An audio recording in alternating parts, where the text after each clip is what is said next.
राम राम सभी भाई बहनों को। आज मैं आपके सामने मंगसिर मास की शुक्ल पक्ष की एकादशी की कथा सुनाऊंगी, जिसका नाम है मोक्षदा एकादशी महत्व।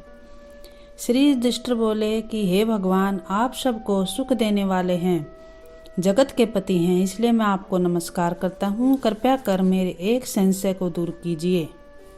मंगसिर मास के शुक्ल पक्ष की एकादशी का नाम क्या है? उस दिन कौन से देवता की पूजा की जाती है और उसकी विधि क्या है? भगवान, मेरे इन प्रश्नों का उत्तर देकर मेरे संदेह को दूर कीजिए। भगवान कृष्ण जी बोले, हे राजन, आपने अत्यंत उत्तम प्रश्न किया है। आप ध्यान पूर्वक सुनिए। मंगसिर माह के शुक्ल पक्ष की एकादशी मोक्षदा नाम से प्रसिद्ध है। इस दिन श्री दामोदर भगवान की पूजा धूप दीप नैवेद्य आदि से भक्ति पूर्वक करनी चाहिए। अब मैं एक पुराणों की कथा कहता हूँ।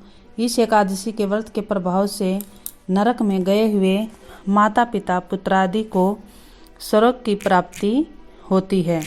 आप ध्यान पूर्वक। प्राचीन गोकुल नगर में वैशामक नाम का एक राजा राज्य करता था। उसके राज्य में चारों वेदों के ज्ञाता ब्राह्मण रहते थे। रात्रि को एक दिन स्वप्न में राजा ने अपने पिता को नरक में पड़े देखा। उसको स्वप्न का बड़ा आश्चर्य हुआ। प्रातःकाल होते ही वह ब्राह्मणों के सामने अपनी सब स्वप्न कथा कहने लगे। ब्राह्मणों, रात्रि को स्वप्न में मैंने अपने पिता को नरक में पड़े देखा। उन्होंने मुझसे कहा कि हे पुत्र, अब मैं नरक भोग रहा हूँ, मेरी यहाँ से मुक्ति करो। मैं क्या करूँ, कहाँ जाऊँ? उस दुख के कारण मेरा शरीर तप रहा है। आप लोग मुझे किसी प्रकार के तप दान आदि को बतावें, जिससे पिताजी की मुक्ति प्राप्त हो। उस उत्तम पुत्र का जीना व्यर्थ है जो अपने पिता का उद्धार न करे। राजा के ऐसे वचनों को सुन ब्राह्मण बोले, हे राजन, यहाँ से करीब ही वर्तमान भूत भविष्य का ज्ञाता पर्वत नाम के एक ऋषि का आश्रम है। आप यह सब बातें उनसे जाकर पूछ लीजिए, वे आपकी इस की विधि बता देंगे। राजा ऐसे वचन सुनकर मुनि के आश्रम पर गए और उस समय चारों वेदों के ज्ञाता पर्वत मुनि दूसरे ब्राह्मण के समान बैठे थे। राजा ने जाकर उनको साष्टांग प्रणाम किया। पर्वत मुनि ने उसे सांगोपांग कुशल क्षेम पूछी।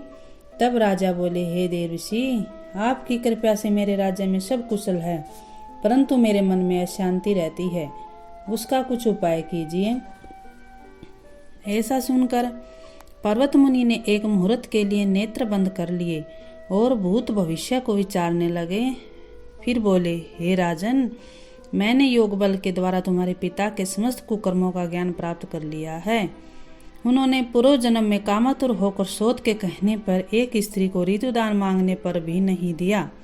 उसी पाप कर्म के फल से तुम्हारे पिता को नरक में जाना पड़ा है। तब राजा बोला, हे भगवान, मेरे पिताजी के उद्धार हेतु आप कोई उपाय बतलाइए। तब पर्वत मुनि बोले, हे राजन, मंगसिर माह के शुक्ल पक्ष में जो एकादशी होती है, उस एकादशी उपवास करें और पुण्य को अपने पिता को संकल्प छोड़ दें। उस एकादशी के पुण्य के प्रभाव से अवश्य ही आपकी मुक्ति होगी।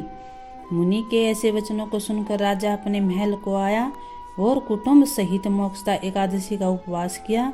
उस उपवास के पुण्य को राजा ने अपने पिता को संकल्प छोड़ दिया। उस पुण्य के प्रभाव से राजा के पिता को मुक्ति मिली और स्वर्ग में जाते हुए अपने पुत्र से बोला, हे पुत्र, तेरा कल्याण हो। और यह कहकर स्वर्ग को चला गया।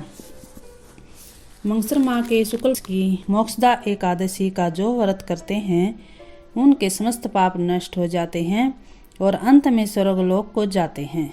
इस व्रत से बढ़कर मोक्ष देने वाला दूसरा कोई भी व्रत नहीं है। इस कथा को सुनने व पढ़ने से वाजपेयी यज्ञ का फल मिलता है। तो भक्तों, यह थी एकादशी की कथा। धन्यवाद।